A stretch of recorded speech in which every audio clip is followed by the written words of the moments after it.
Bonjour les amis, ici Cathy à Playa del Carmen. Aujourd'hui, j'avais le goût de vous présenter une personne que j'ai eu le plaisir de rencontrer au mois de décembre dernier.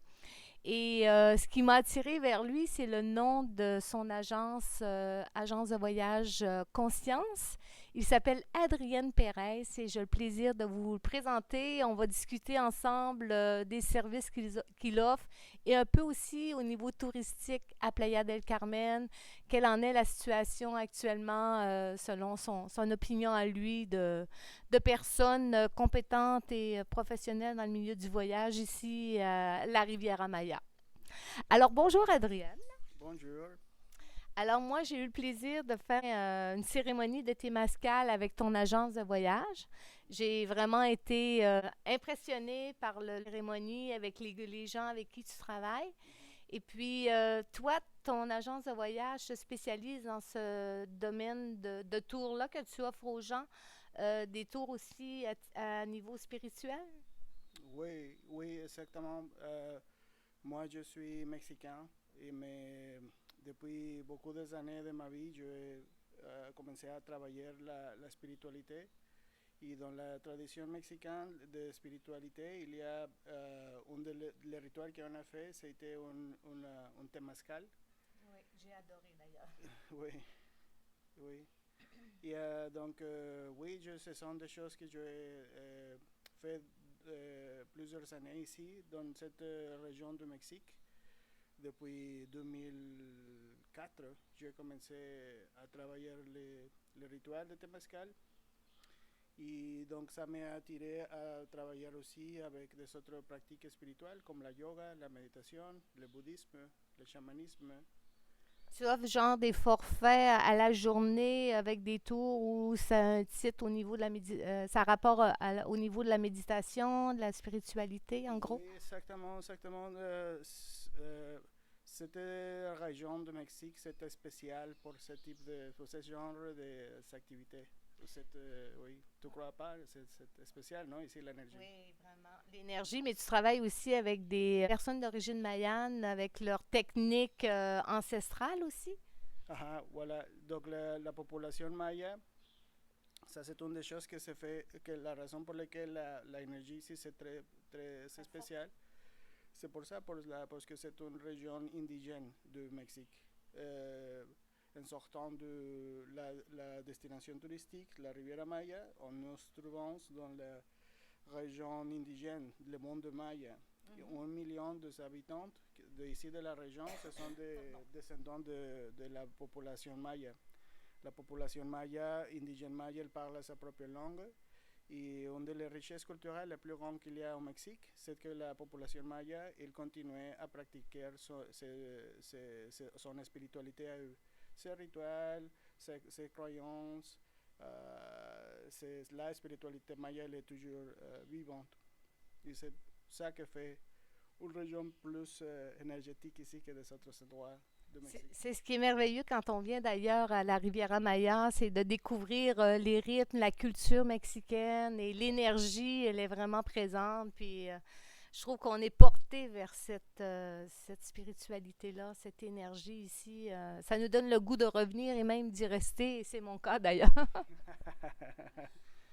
Oui, exactement. Je ne voyage pas beaucoup, non? Mais je beaucoup, étant un pratiquant de bouddhisme, j'ai commencé à voir que pour le monde, il y a beaucoup de cultures qui sont très attirantes pour le côté spirituel, par exemple les Tibétains, non?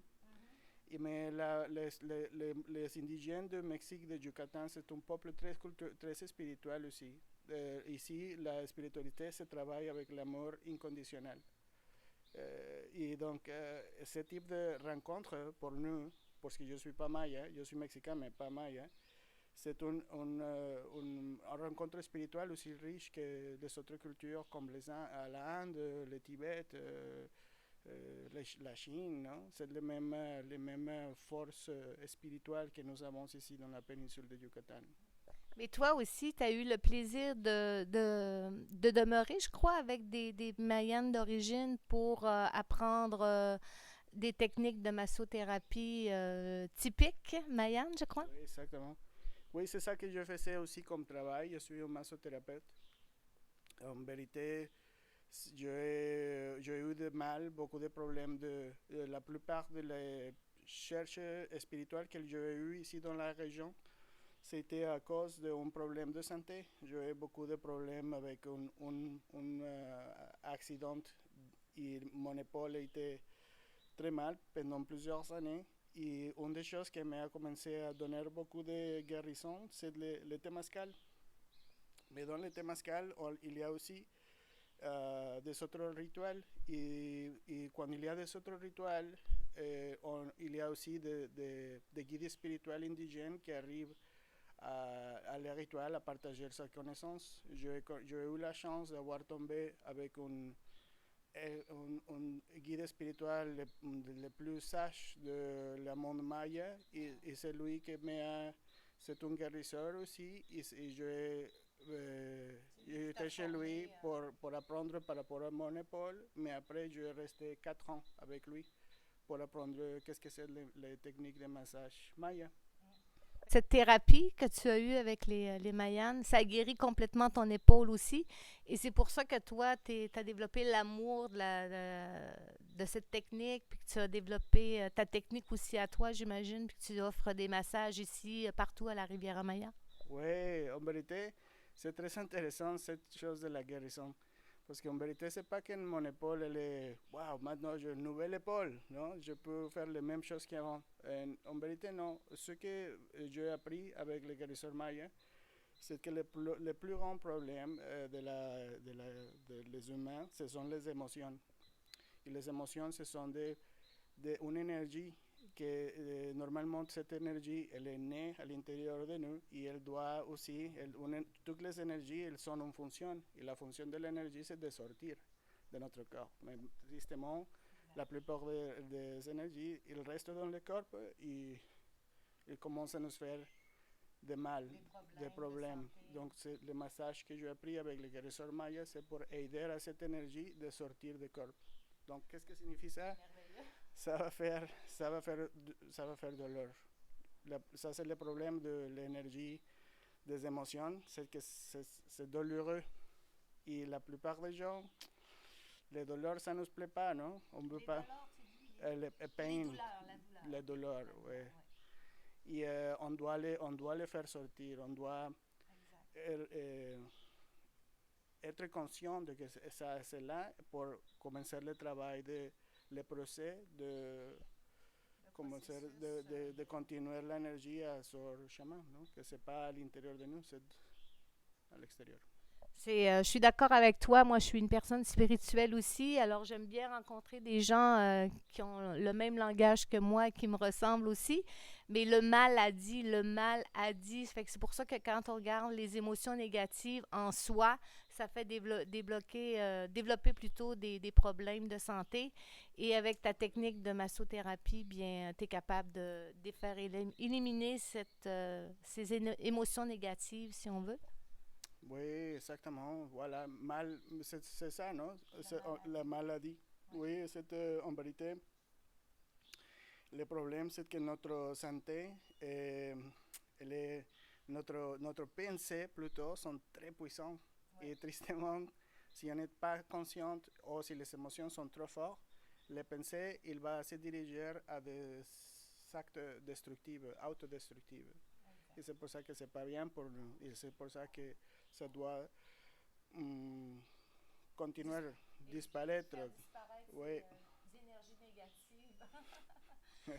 Et aussi, ce que je me demandais, toi, ce qui t'a amené vers la massothérapie, développer plus ce secteur au niveau de ton entreprise, c'est par rapport aussi à la situation touristique actuellement on vit partout dans le monde, mais ici spécifiquement à la Riviera Maya et même au Mexique, c'est que c'était plus tranquille et tu as dû comme développer ou élargir ton niveau de service par rapport à ton agence. C'est pour ça que tu donnes beaucoup plus de massage actuellement, je crois.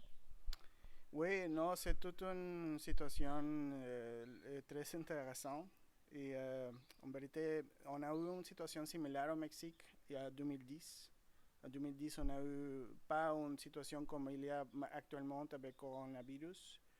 Mais en 2010, on a eu la grippe H1N1 au Mexique et on a été 4 mois, je crois, 4 ou 5 mois sans activité touristique tous les pays. Pas de vol, pas, similaire à ce qui passe actuellement au monde, mais ça a été seulement le Mexique. Donc ça, c'est un des moments que m'a commencé à moi à essayer de chercher une autre chose à faire. Et c'est d'après là que j'ai commencé à ouvrir mon propre agence. Après, j'ai été un employé pour quelqu'un. Donc, aussi, à ce moment, j'ai commencé à travailler plus en plus comme un propriétaire d'agence. Et donc, j'ai arrêté à pratiquer mes pratiques spirituelles comme le massage. Donc, maintenant que commence le coronavirus, les activités touristiques sont fermées, oui. Mais ça m'a donné. Ça commence à reprendre un peu actuellement, mais c'est comme plus difficile aussi au niveau des tours qui sont vendus aussi. Ah oui, évidemment, oui. On dirait chanceux au Mexique parce que il y a comme un type de philosophie politique de moins de restrictions par rapport à les voyages que peut-être des autres pays. Donc effectivement, on reçoit beaucoup de gens du Canada et des États-Unis à ce moment, mais ce n'est pas nécessairement un touriste, c'est plutôt quelqu'un qui veut un petit peu avoir un peu plus de liberté qu'il y a à ce moment dans leur pays, non? Exact. Donc, et aussi, je te rencontre, je commence à comprendre que la situation de COVID, c'est une opportunité, c'est pas une opportunité, c'est plutôt le moment le meilleur pour le développement de l'humanité. Juste comme le douleur, ça fait mal maintenant la situation à gens. Mais grâce à cette douleur, ça nous permet nous à chercher plus d'options. Des options qu'avant, avant de passer cette expérience, on n'a pas eu la nécessité de chercher en plus, de découvrir plus de choses pour moi. Donc à moi, ça m'a donné l'opportunité à commencer à partager la massothérapie que j'ai appris chez la communauté maya. Donc économiquement c'est difficile, mais de notre côté, maintenant c'est un moment de faire les choses que ça me plaît à moi. Je faisais les massages parce que c'est une chose qui me plaît à moi. Non? Fait que la situation économique a fait en sorte que ça t'a fait développer une nouvelle facette dans ton entreprise de donner des massages. Et ça, c'est pour plusieurs entreprises aussi partout dans le monde. Les gens ont développé des facettes différentes dans leur entreprise pour amener de l'argent au moulin, comme on dit. C'est une expression. Et puis, non, je comprends que tu dois vivre, tu dois payer les factures. Et c'est le cas de plusieurs Mexicains ici. Comme là, on est à Playa del Carmen. La reprise touristique commence tranquillement, mais c'est encore difficile pour plusieurs agences de voyage, effectivement. Oui, c'est difficile. C'est difficile, mais ça commence aussi, ça commence, moi, mon agence s'appelle Voyage Conscient, parce que depuis 15 ans, que j'ai commencé à comprendre que la plupart des visitants, quand ils faisaient un voyage à des autres pays ou des autres cultures, ce qui est le plus enrichissant de les voyages, c'est d'apprendre une nouvelle culture, un nouvel mode de vie. Et ça, c'est très enrichissant pour l'humain, non? Pour l'être humain. Moi, par exemple, moi je suis un voyageur comme toi ici dans la péninsule de Yucatan. La seule différence de toi et moi, c'est que je suis ici depuis 20 ans. Et tu es ici seulement quelques mois, non? Ouais. Donc, J'ai le plaisir de vivre ici depuis 2 mois et c'est le bonheur ici. Il y a l'énergie, la mer, c'est la liberté malgré qu'il y a des mesures sanitaires qui sont prises dans tous les commerces. On se sent libre, il n'y a aucune obligation, aucun stress de porter le masque en tout temps ou on se fait aucunement juger si on ne le porte pas. Alors, il y a un respect ici au niveau des Mexicains qu'on ne retrouve pas partout dans le monde. Puis ça, je trouve que c'est merveilleux. oui, donc exactement. Donc voilà, c'est la situation. C'est que maintenant, même si ça semble, c'est pas la vérité, que ce sont des moments très difficiles maintenant que nous passons. Mais en vérité, ça semble pour ça grâce à les émotions. No, les peurs, la tristesse, la colère, ce sont des émotions que ça me manque le français, ça nous Ça limite bloque, genre, les choses, de voir des choses de façon claire. Exact, je suis d'accord avec toi. Oui, c'est pour ça que quand on travaille dans nous-mêmes, que ça c'est la vraie spiritualité, c'est pas d'être un chaman ou un bouddhiste ou un lama, non? C'est plutôt de se comprendre mieux à chacun. C'est possible, Cathy, de pouvoir, on dirait, découvrir que la vie elle est remplie des opportunités et que les opportunités, on ne les connaît pas, on va seulement les vivre dans le moment présent, n'est-ce pas? C'est pour ça qu'il ne faut pas comme se des ornières de chaque côté. Il faut voir clair puis se connecter à son âme aussi pour avoir les bonnes réponses. Puis mettre. Moi, je dis que la peur, si tu décides de la suivre, de l'écouter, tu restes dans cette situation et ça développe justement les problèmes de maladie. Ça peut même faire attraper le soi-disant virus d'être dans la peur parce que la peur, à force d'avoir peur, on développe les problèmes, comme tu dis. Voilà, oui. Oui, mais une chose intéressante, c'est qu'on ne peut pas arrêter de, de sentir des émotions. On est humain, on va avoir peur dans un moment, ou on va avoir la colère dans un moment, ou la tristesse dans un moment. Mais il ne faut pas rester avec. Exactement. C'est pas de c'est une énergie. Et l'énergie, elle est là pour nous donner une meilleure compréhension de nous. Ça, c'est la raison pour laquelle les choses passent, c'est pour nous comprendre mieux. Mais quand on est avec les émotions, l'émotion se garde, on n'est pas possible de découvrir notre propre valeur, ou notre propre richesse, ou notre propre capacité de faire des choses. Et on commence euh, on dirait, juger l'extérieur. Les gouvernements sont mauvais, les Mexiques sont les politiques des Mexicains sont mal. Oh, les États-Unis, ça c'est très mal, non? Ça c'est une chose extérieure à nous, non? Les gens sont trop dans leur mental et écoutent comme trop le négatif qui est dit partout dans les médias, j'imagine. Exactement, oui, et ça c'est exactement. Le problème c'est que nous sommes, si nous sommes dans la émotion, on dirait que c'est plus facile d'être contrôlé avec les médias, par exemple. Uh-huh. C'est pour ça qu'un bon massage, si les gens iraient vers la médecine douce comme cela, ça serait vraiment mieux pour débloquer le négatif. Voilà, les voyages aussi, mais maintenant c'est pas très possible. Les chanteurs, danseurs, designers, développer son propre commerce, commencer un nouvel métier. Des choses qu'on a envie de faire, c'est les choses qui nous donnent le plus de bonheur.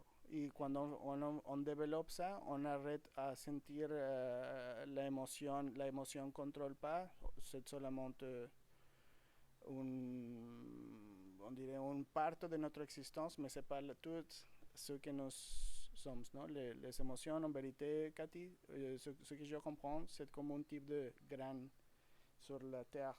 Et quand la spiritualité commence, c'est comme le soleil qui commence à toucher la terre, et grâce à l'émotion qui commence à mourir, on est possible de ce même endroit de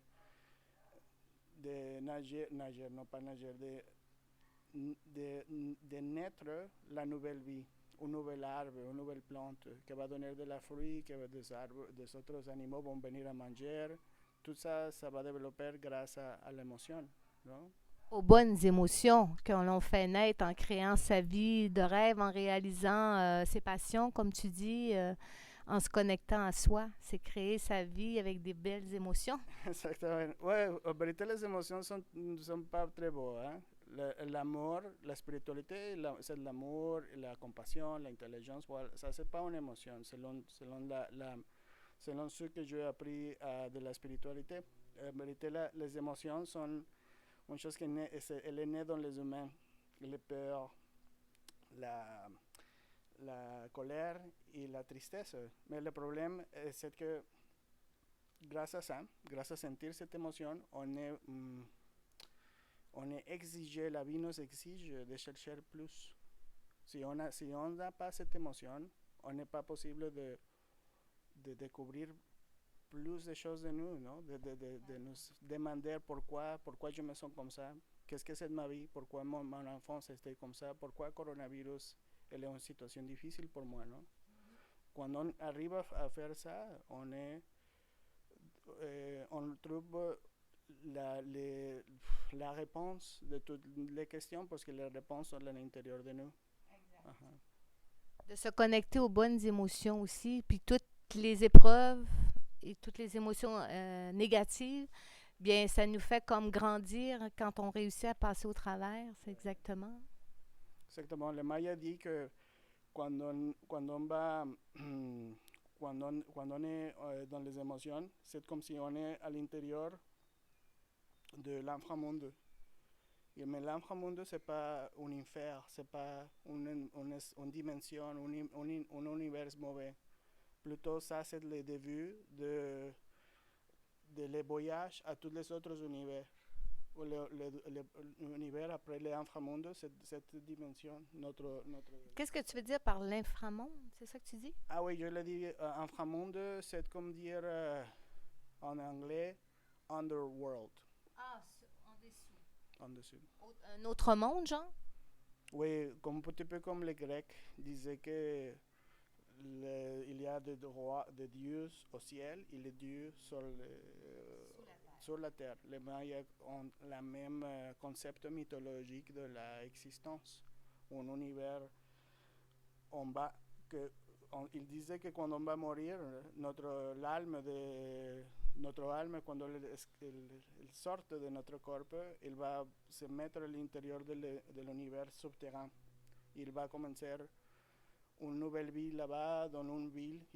Selon les Mayas, il y a des villes au-dessus de la terre. Mais ça, c'est la vie, l'au-delà, pour après arriver au ciel, en traversant à nouveau un nouveau monde. Ça, c'est selon les Mayas, c'est selon leur culture et leur philosophie, c'est ça? Oui, exactement. Oui, exactement. Et ça commence avec les émotions. Pour moi, c'est une représentation philosophique de les émotions. Quand on est mal, on est avec peur, ça nous donne l'opportunité, par exemple, de demander l'aide à quelqu'un. ¿No? Je ne me sens pas bien, aide-moi. O de chercher à l'intérieur de moi, chercher avec la spiritualité, avec la méditation. Mais après, grâce à ça, on commence à apprendre de nouvelles choses. Par exemple, moi, j'ai appris à faire des massages grâce à ça. ¿No? Mais ça, ce n'est pas le plus important. C'est qu'après, grâce à ça, j'ai commencé à trouver l'univers le plus haut, que c'est le ciel, que c'est de faire des choses qui me plaisent à moi. C'est de découvrir qu'est-ce que ce sont les choses qui me plaisent à moi. Donc, ce sont plusieurs dimensions ou plusieurs univers qu'on va commencer à travailler exactement grâce à les émotions. Les émotions sont le début de ce voyage, de se découvrir nous-mêmes. C'est très intéressant, on pourrait en parler longtemps. C'est un sujet qui est large, mais tu offres vraiment des beaux tours de rituels, genre ayahuasca aussi, je le prononce bien, ayahuasca? Ah oui, ayahuasca. Voilà, donc ayahuasca et peyote et plusieurs des autres plantes hallucinogènes se pratiquent pour la philosophie indigène des chamans rouges. Mais ça, ce n'est pas nécessairement un type d'expérience touristique et ça ne s'offre pas comme un service que je peux organiser. Ça, c'est plutôt une recherche spirituelle. Ça, si on veut faire ça, ce n'est pas pour faire une expérience, c'est plutôt pour commencer à travailler les chamans les chamans de chamans. Mais toi, s'il y a des gens qui te contactent pour vouloir vivre ce rituel, tu peux les guider aussi vers des bons chamans? Oui, je t'ai aidé un petit peu à toi, n'est-ce pas? C'est pour ça que j'en parle, parce que grâce à lui, j'ai pu vivre l'expérience de l'ayahuasca. pendant toute une nuit dans la jungle. C'était formidable, une expérience. C'est sûr qu'il faut être prêt à ça. C'est pas tout le monde qui peut le vivre de façon zen, mais c'est vraiment une expérience qui nous connecte à notre esprit, à notre cœur, à notre âme aussi. C'est formidable. Donc, en gros, si on veut comme conclure aussi par rapport à ton agence, les gens ils peuvent te rejoindre à quel endroit? J'ai mon site web Viajes Conciencia en espagnol, que signifie Voyage Conscient. J'ai mon page Facebook aussi que s'appelle de la même façon, Viajes Conciencia.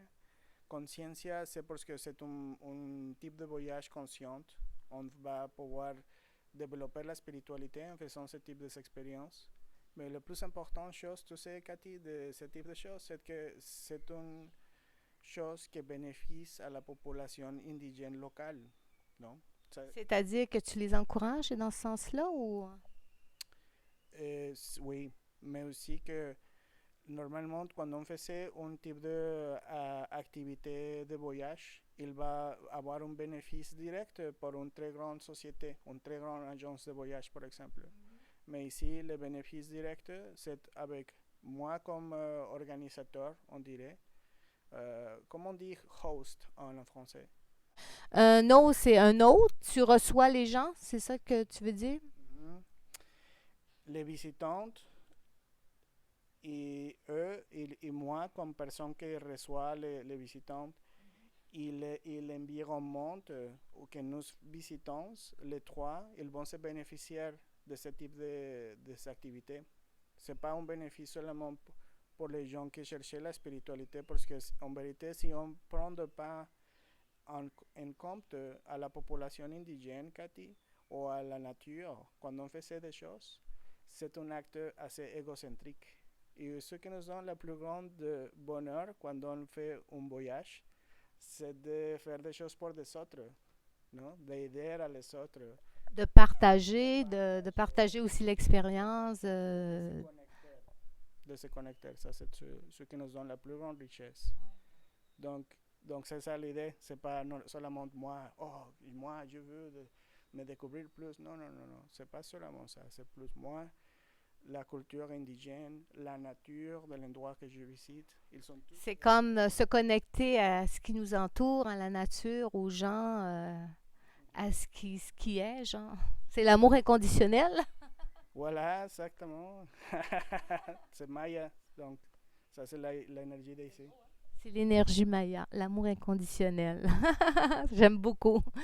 Alors, je suis vraiment contente d'avoir pu parler avec toi, de te présenter aux gens qui vont regarder cette vidéo que je vais mettre sur ma chaîne YouTube, Cathy Passionnée de Traveler. Moi, c'est ce que j'aime, c'est de faire découvrir des cultures, des gens, des endroits magnifiques. Alors, avec Adrienne, si vous le contactez, il peut vous faire vivre une expérience vraiment différente, n'est-ce pas? Oui. Merci beaucoup, Cathy. Ben, ça me fait plaisir. Alors, si vous voulez vivre un tour qui est différent, alors vous contactez Adrienne. Et si vous avez de la difficulté à le rejoindre, ben, vous pouvez communiquer directement avec moi et ça me fera un immense plaisir de vous mettre en contact avec cette belle personne qui est vraiment formidable. Alors, je vous salue ici de Playa del Carmen. Merci beaucoup à toi, Adrienne, d'avoir discuté avec nous pour te faire connaître et parler un peu plus de la culture mayenne aussi. Merci pour l'opportunité, Cathy, de partager. Merci beaucoup. Ben, ça me fait plaisir. Je vous embrasse tout le monde. Ciao!